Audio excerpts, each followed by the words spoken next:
Hello అండి, ఎలా ఉన్నారు? మా ఇంట్లో మొదటిగా జరిగే శుభకార్యం అండి ఇది. మొదటిగా నాకు పెళ్ళైన తర్వాత మళ్ళీ ఇదే ఫస్ట్ మా తమ్ముడు పెళ్ళి. పనులైతే మొదలైపోయినాయి.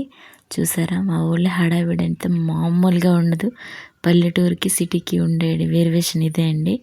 ఎలా అంటే సిటీలో వాళ్ళు చెప్తేనే వెళ్ళాలి అనే రకంగా ఉంటారు. పల్లెటూరులో వాళ్ళు చెప్పకపోయినా మనం వెళ్ళి చేసేయాలి అన్నట్టు ఉంటారు. అందరూ మనోళ్ళే, ఊరు మొత్తం మనమే అన్నట్టు ఉంటారు. కాబట్టి హడావిడైతే మామూలుగా ఉండదు. ఒకళ్ళకి మనం మంచి చేస్తే అది మనకి మంచి జరిగిద్దని మేము నమ్ముతాం. ఎందుకంటే అది మాకు ప్రతి విషయంలో కూడా ఎదురవుతూనే ఉంటుంది. నేను అలా ఎందుకన్నానంటే ఆ విషయం ఇంకొక వీడియోలో కూడా చెప్తాను. అలాగే ఈ రోజు నుంచి అయితే పనులైతే తూర్పు సైడ్ ఇలాగైతే స్టార్ట్ చేస్తారు. ఒకరికొకరు బాగా అన్నీ పసుపు, నెక్స్ట్ పెసలు అవి పెట్టి అలా దంచి ఒక్కొక్కటి బంగారం నుంచి బట్టలు ఈ రోజు నుంచి అయితే స్టార్ట్ అవుతాయి. వరుసగా కొనుక్కోవడం చాలా పనులు, ఏ పనైనా సరే ఈ రోజు నుంచి అయితే మొదలు పెట్టుకోవచ్చు. ఫస్ట్ రోజు పసుపు రాసి పెళ్ళికొడుకుని చేశాక ఏ పనైనా మనమైతే అలా చేసుకొని వెళ్ళిపోవచ్చు. చూసారా ఎంత సరదాగా ఉంటారంటే అక్కడ ఉంటే టైమే తెలియదు. అలా ప్రతి ఒక్కరు వచ్చి మంచిగా మంచి మనసులండి, మంచి మనసు రెండు కూడా భలే ఆశీర్వదించి అంతా మన పని అనుకుంటా చేసుకుంటా హెల్ప్ చేస్తారు. కాబట్టి అక్కడ ఎన్ని పనులు చేసినా సరే మనకి మేమే చేస్తున్నాం అనే ఫీలింగ్ అయితే రాదు. ప్రతి ఒక్కరు యువతల ఆ పనులే హెల్ప్ చేయాలో తెలియదు, వచ్చే వాళ్ళు పలకరించాలో తెలియదు, అలాగే మా వాడికి వీడియో తీయాలో తెలియదు.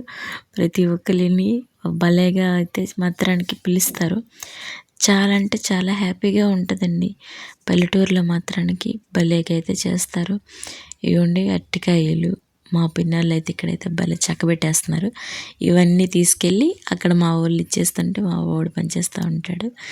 కానీ ఇక్కడ ఉండే వాళ్ళు వీళ్ళందరూ సరే మా అమ్మ తరపున, మా నాన్న వాళ్ళ తరపున అయితే ఎవరూ లేరు, రాలేదు. ఆ సిచ్యువేషన్ వేరే వీడియోలో అయితే చెప్తాను. అది చాలా పెద్ద కథ. అది ఎందుకంటే అది అందరూ ఒకలా ఉండరు కదా అని మేమైతే అనుకుంటాము. ఏమోండి, దేవుడు మాకు ఇంతవరకు హ్యాపీనెస్ని ఇచ్చాడు, ఇకపైన కూడా ఇవ్వాలని మీరు కూడా కొంచెం మా తమ్ముడిని ఆశీర్వదించండి. ఇకపైన మోర్ వీడియోస్తో ఇంకా ఇంకా స్పెషల్గా మేము ముందుకైతే ఉంచుతాం. ఈయనైతే మా తాతయ్య. మా నాన్నగారు లేరు కానీ మమ్మల్ని పెంచింది మా తాతయ్యని. మా తాతయ్య, మా అమ్మమ్మ మెయిన్ వాళ్ళే మమ్మల్ని పెంచారు. మా అమ్మల కన్నా మాకు ఎక్కువగా తెలుసు. ఇక్కడి నుంచి మాకు అన్నీ చేసేది, మాకు అన్ని సందర్భాల్లో తోడుండేది కూడా వాళ్ళిద్దరే.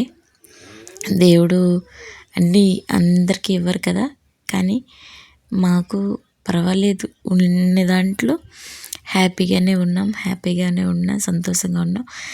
నా జీవితం బాగానే ఉండింది కాబట్టి మా తమ్ముడు కూడా హ్యాపీగా ఉండాలి, వాడికి కూడా హ్యాపీగా ఉంచాలి అని మేమైతే ఇలా అయితే స్టార్ట్ చేసాం. అలాగే చిన్న హెల్ప్ అండి, నా ఛానల్ నచ్చినట్టయితే సబ్స్క్రైబ్